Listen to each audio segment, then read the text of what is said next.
উৎসবের আমেজ লেগেছে ফুলের বাজারে, জমে উঠেছে বেচাকেনা।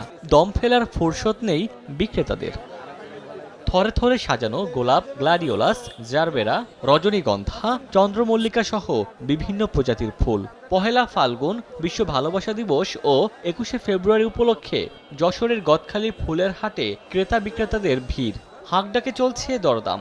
গত কয়েকদিনের তুলনায় ফুলের দাম কমায় ক্রেতারা খুশি হলেও চাষিদের মধ্যে রয়েছে মিশ্র প্রতিক্রিয়া। সঠিক দাম পাচ্ছে না বলে দাবি তাদের। গতবার আমরা 22 টাকা এবং তারও বেশি বেচেছি ফুল, কিন্তু এবারে ঢাকার ব্যাপারে না কিনাতে অর্ধেক দামে চলে এসেছে। গত বছরের থেকে বেশি দাম ছিল, আমরা প্রায় 25 টাকা 30 টাকা গোলাপ কিনছিলাম।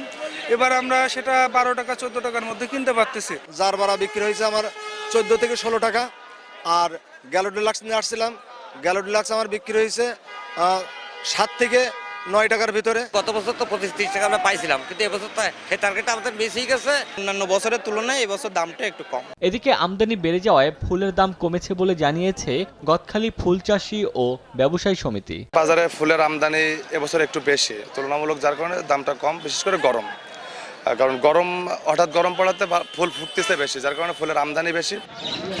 যশোরে ফুলের দাম কমলেও ঝিনাইদহের চিত্র ভিন্ন।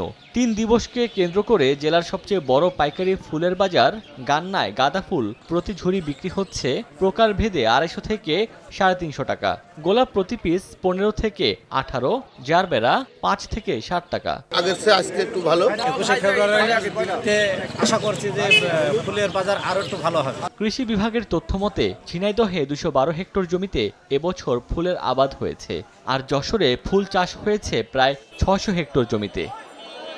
ওমর ফারুক, সময় সংবাদ।